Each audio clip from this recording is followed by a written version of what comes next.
Good morning. Good to have you with us. I'm Joe Fryer. Savannah is on assignment. We begin this hour in Gaza, where hundreds of patients and medics remain trapped in the Strip's largest hospital, Al-Shifa Hospital. The World Health Organization is describing the situation there as nearly a cemetery. The ongoing assault by Israeli forces has left many dead and left the hospital without power. Israel claims there's a Hamas command center under the hospital. It has not provided visual evidence. Hamas and hospital staff are denying those allegations. Yesterday, we reported that 36 newborn babies had to be taken off incubators because of a lack of power. This morning, the Israeli military says it will transfer incubators to the hospital. NBC News has not been able to verify details of the IDF's claims. President Biden urging Israel to protect the hospital. It's my hope and expectation that there will be less intrusive action relative to the hospital. We're in contact and we're with the Israelis. Also, there's an effort to take this pause to deal with the release of prisoners.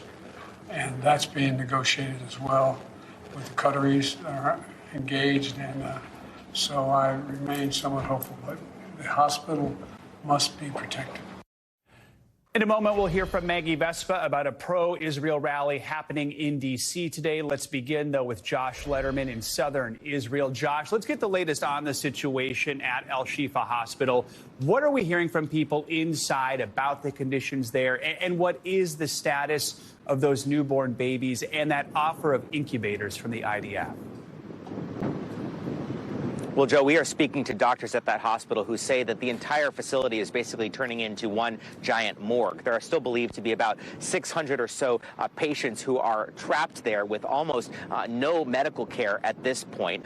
And the authorities there say that there are somewhere in the neighborhood of 150 bodies they have to bury on site because they are frankly deteriorating. But they are afraid if they even go outside to find a hole to bury them, that they will get shot by Israeli troops that the Israeli military acknowledges are now in the immediate vicinity. As far as those incubators, the health authorities there say there has been an offer by the IDF to provide incubators, but it appears like it's a logistical nightmare. The Red Cross says there's no concrete plan at this point to facilitate the transfer because, remember, anyone is afraid if they go outside to get anything, to get supplies or anything else, that they could be caught in the crossfire. And so as of now, it doesn't appear that the transfer of those incubators is imminent. Josh, we know the fuel shortage isn't just affecting hospitals in Gaza, but also the ability of the UN and aid groups to conduct their work to try and get humanitarian aid into Gaza. What are we hearing from those groups? Right, because remember, once that aid gets moved from Egypt over the border into Gaza, it then has to be transferred into trucks on the Gaza side, mostly UN trucks. And now the UN says that it has no fuel left to be able to fuel those trucks to actually bring that badly needed medicine, food, water to its destinations. The UN agency within the Gaza Strip saying its entire operation may have to close within 48 hours because of that lack of fuel, Joe. So, Josh, we have some news this morning hearing that the IDF confirming the death of a soldier who had been captured by Hamas last month. What more can you tell us about that? Yeah, her name is Noa Marciano, and Hamas released a video that they say shows her apparently under duress speaking before her death.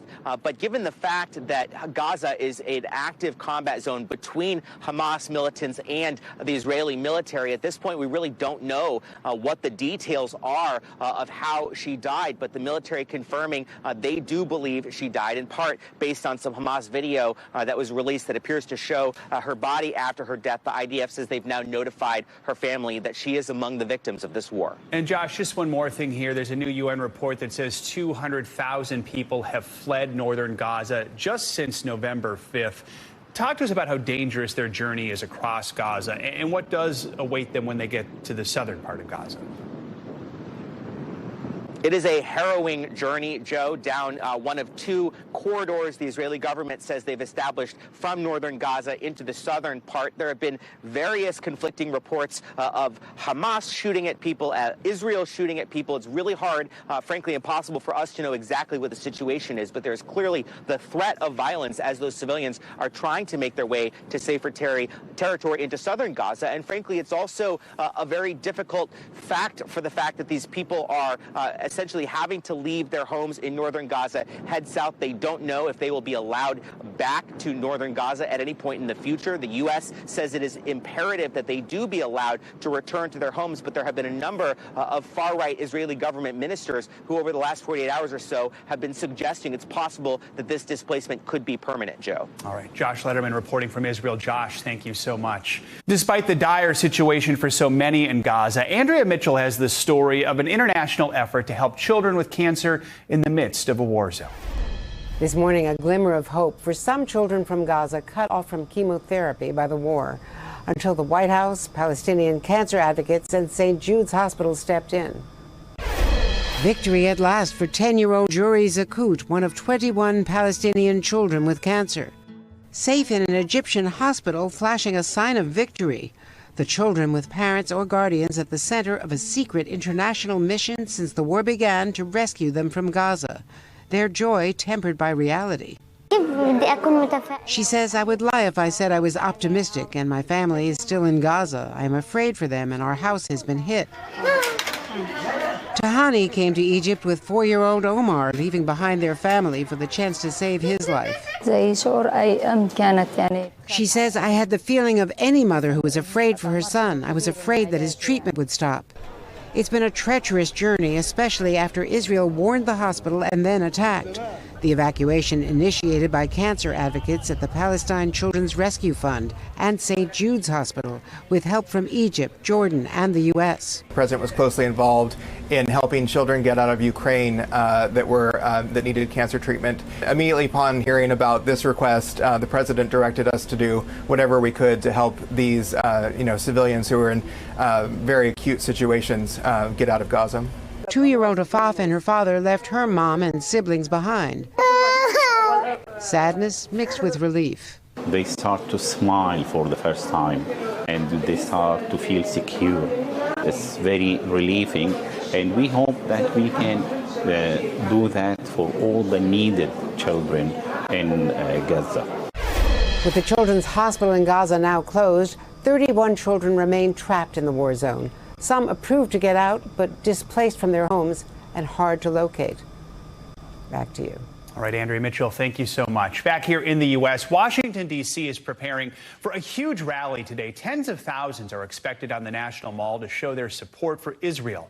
The march will echo growing calls for the release of more than 200 hostages in Gaza, and it comes as incidents of anti-Semitism continue to increase following the attack by Hamas. NBC News correspondent Maggie Vespa joins us now from Chicago with more. So, Maggie, you are at O'Hare, and that's because right now Jewish Americans from where you are traveling to D.C. for this rally. What more can you tell us? Right. From where I am and from airports, from cities, from congregations, Joe, across the country. We're in Terminal 3 at O'Hare because we're waiting for a local rabbi, and we're told several members of his congregation, including adults and high school seniors, who are going to fly this morning to D.C. for the March for Israel this afternoon. And we've seen reports from our affiliates, and our producers have been in touch with communities across the country. I mean, for instance, in Raleigh, North Carolina, several busloads of Jewish Americans are going to make their way to D.C. this morning. From Ohio State University, our Columbus affiliate, confirming that school, in connection with its Hillel and also the Jewish United Fund, who's subsidizing a lot of these trips, they'll be sending 2 busloads of college students to D.C. for the March for Israel. And of course, we know, especially on college campuses, the rise in anti-Semitism has been especially alarming. We've been covering that for weeks on end here at NBC. So the message from those campuses and the message from those we've heard in the Chicago area is the same, that they will not be cowed, they will not be silenced by this rise in hate. And that's what we expect to see in D.C. later today, Joe. And Maggie, this march came together rather quickly. What more can you tell us about what we expect to see? So organizers of the March for Israel, which is set to start at 1 Eastern in front of the Capitol, say they expect up to 100,000 Jewish Americans to descend essentially on D.C. today for that rally, again, from across the country, again, sending the message supporting Israel in this war against Hamas since the October 7th attacks, and also, as you said, calling for the release of those hostages. So as far as today is concerned, obviously security is a peak interest, a peak concern in D.C. People here echoing that as well. But we expect to see, and this is what organizers want, a largely peaceful rally, again, just filled with Jewish Americans from communities across the country who just want to make their voices heard. So a huge event expected today, Joe. Yeah, and speaking of security, this has been designated a level 1 security event. So explain to us what that is and how law enforcement just plans to keep everyone safe. Sure. The Department of Homeland Security telling us that is the highest designation of security, meaning that the alert level is high. This is kind of like in conjunction with what you would see for the Super Bowl. This just means that local authorities, federal authorities are on peak alert, knowing the eyes that are on this, knowing the message that is being sent, basically the risk level there. And just to kind of put it in perspective, obviously, you know, we've been covering this here at NBC ad nauseum, but the anti-Semitic sort of statistics showing that the spike in anti-Semitism nationwide are alarming. The Anti-Defamation League, who we've been hearing from leading up to today's rally, releasing new stats saying that we've had more than 300 incidents since the October 7th attacks alone. That rise marking a 400% increase from this time last year. So again, security high going into today's 1 p.m. rally. Yeah, in the wake of some startling numbers. All right, Maggie Vespa, thank you so much. Staying in D.C., we're learning more about what happened Sunday when Secret Service agents protecting President Biden's oldest granddaughter opened fire on several people. The agency's spokesman says those people were attempting to break into an unoccupied government vehicle. Officials say no one was hit in the incident, which happened outside Naomi Biden's home in Washington's Georgetown neighborhood. Let's get the latest from NBC News White House correspondent Aaron Gilchrist. So, Aaron, first of all, walk us through what happened, what we're learning, and how close was this to Naomi? It wasn't close to her at all, really, Joe. As we understand it from the Secret Service, this happened Sunday night, just before midnight. Several Secret Service agents assigned to protect Naomi Biden Neal saw a group of people, 2 to 3 people, at this unoccupied, unmarked Secret Service vehicle, breaking one of the windows there. One of the Secret Service agents opened fire on these people, and as we understand it, no one was hit, nobody was hurt here, and then those suspects took off in a red car. It's obviously unusual that something like this would happen. The Secret Service making the point to say that the protectee was not hurt, and sources tell us that there's no confirmation that Naomi Biden was even aware that something like this had happened. At this point, the D.C. Police Department, in conjunction with the Secret Service, investigating this, looking for those suspects who tried to break into or who did break this window of this Secret Service vehicle, Joe. Aaron, is the White House saying anything about this? No, not really. The White House press secretary was asked about this during her briefing yesterday. She referred questions to the Secret Service about this incident and said that this is, she was asked whether the president had spoken to his granddaughter about this, and she said it's a private issue, and she wasn't going to address whether the Bidens had conversations about what happened Sunday night. And, you know, crime is a worry right now. This incident comes as the number of carjackings and auto thefts in the nation's capital is going up. And there is another recent high-profile example, right? Yeah, you're absolutely right. This is an issue that has been growing in D.C. all year long. As we understand it, there have been more than 860 carjacking incidents in the District of Columbia this year, more than 6,000 car thefts in D.C. this year. And you mentioned a high-profile incident. We know a few weeks back, Texas Congressman Henry Cuellar was carjacked at gunpoint here in D.C. in the Navy Yard area of D.C., not far from the Capitol. He gave his car over in that incident. It was found later, but it really highlights just how much this has become a problem here in D.C. The police department, the local police department, has started a task force to try to address this issue. Most of the carjackings that happened in D.C. this year were involved weapons, and we understand that from statistics released by the D.C. Police Department, of the 140 some odd arrests that had been made in carjacking incidents, the majority of them were children, 12 to 17-year-olds who've been arrested in these cases, Joe. Wow. All right, Aaron Gilchrist, thank you so much. Former President Trump's attorneys are continuing to lay out their case as his civil fraud trial resumes this morning here in New York. Donald Trump Jr. returned to the stand yesterday for a second time.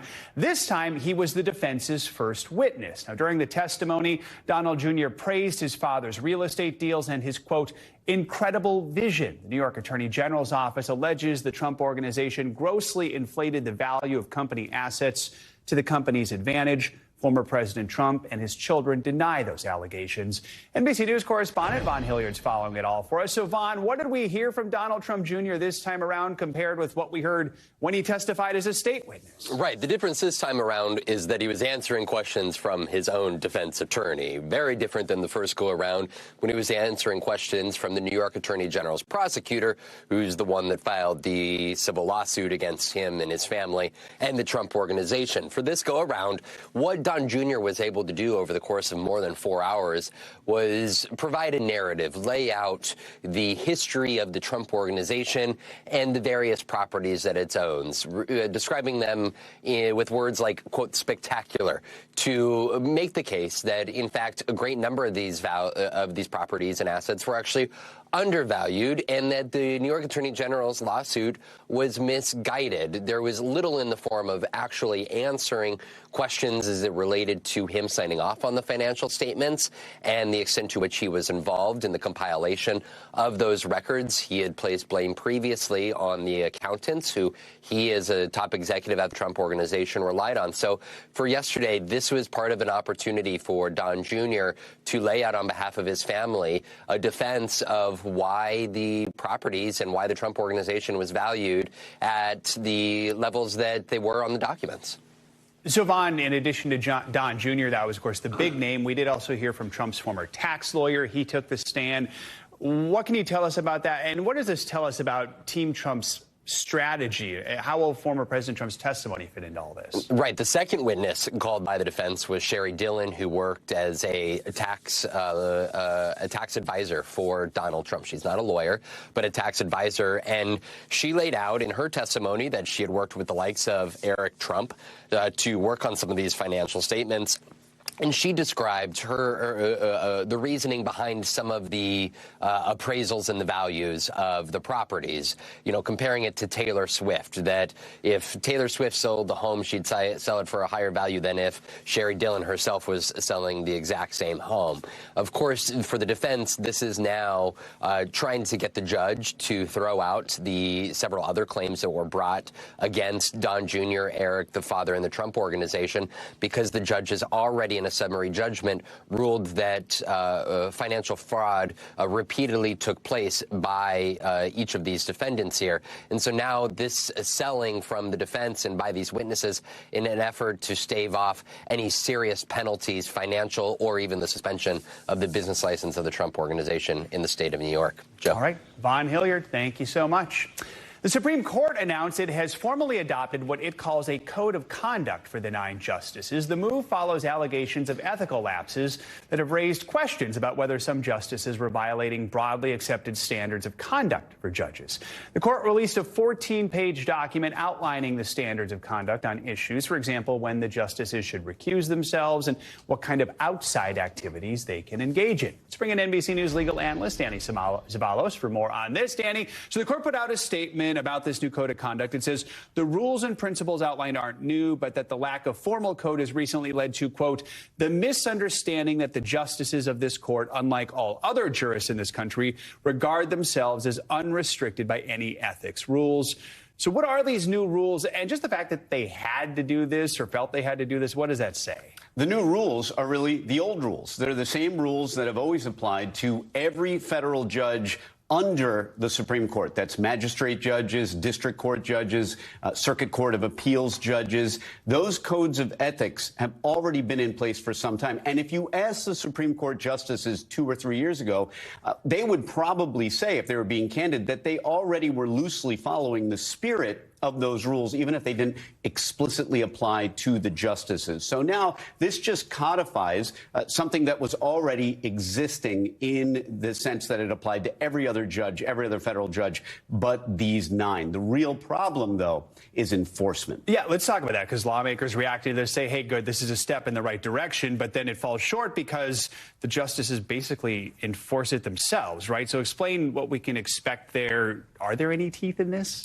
This new code doesn't contain any enforcement mechanism or enforcement system. Not a big surprise, but in a sense, you could argue that the Supreme Court has always been subject to a kind of code of ethics. First, even though there's no enforcement mechanism for this, nothing stops a party before the court from, say, bringing a motion and saying, hey, justices, take a look at this now that there's an existing code.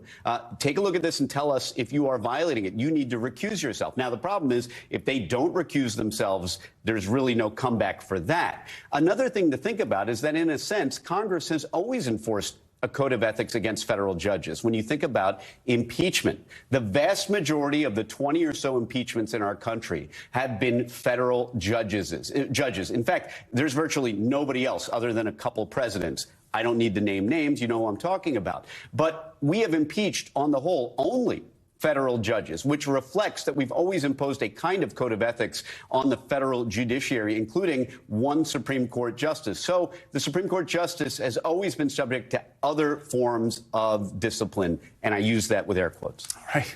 Air quotes always come in handy. Danny Zavalos, thank you so much. Appreciate your analysis here. With the deadline for a government shutdown now just days away, Democrats are now signaling they could support a plan by Speaker Mike Johnson. House Republicans are expected to take up the bill today, a two-step strategy to fund the government. Speaker Johnson will need some help from Democrats in order to get the measure passed and avert the first government shutdown in nearly 5 years. That deadline this Friday. Speaking from the Oval Office yesterday, President Biden said he's not rushing to judgment on the Speaker's plan. I understand that the new Speaker of the House has a proposal. It's being negotiated with the Minority Leader of the House and Senator Schumer and the Republican leader are also talking about it. I'm not going to make a judgment what I'd veto or what I'd sign, but let's wait and see what they come up with.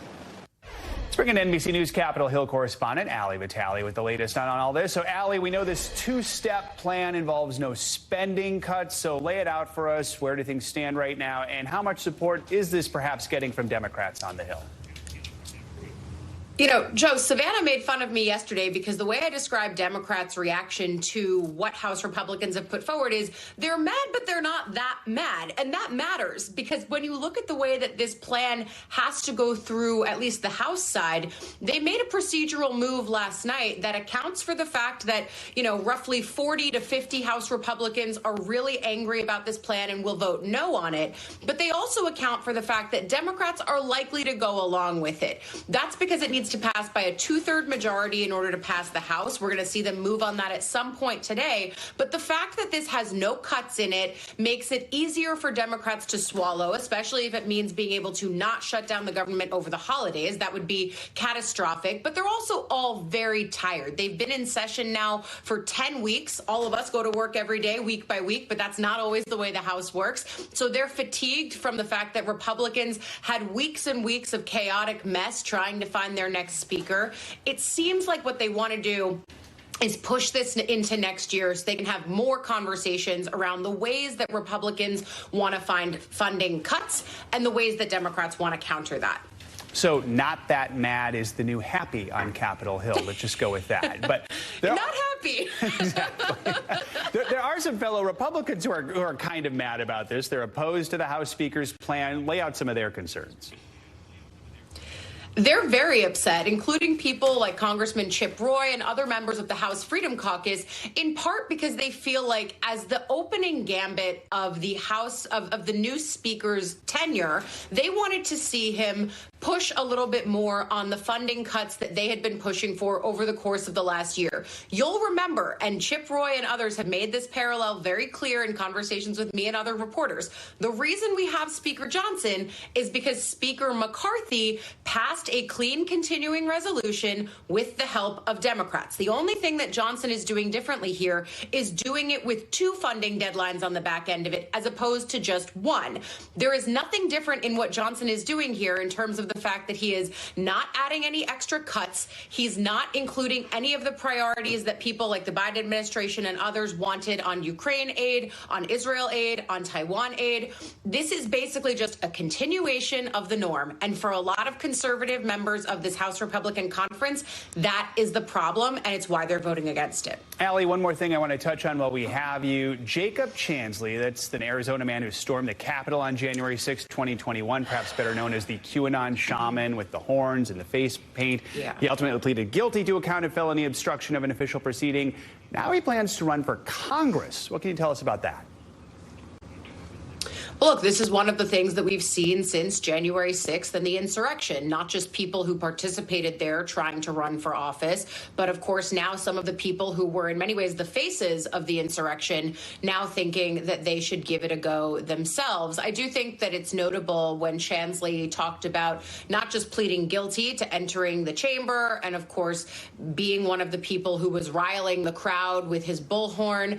He also said that he thought it was inexcusable for him in the aftermath to have entered the chamber that day. Now, of course, he's trying to mount a bid in Arizona's 8th congressional district, where there's been a recent Republican retirement by Debbie Lesko, to try to actually enter the chamber as a lawmaker. Now, we'll see how this goes. We're in the very early days, but Arizona is a fascinating state for this to be happening in. On the one hand, it's one of the key places that we saw challenges to the 2020 election in the form of the cyber ninjas and the audits, but then also it was a bulwark in the name of democracy in certifying its election results for Joe Biden.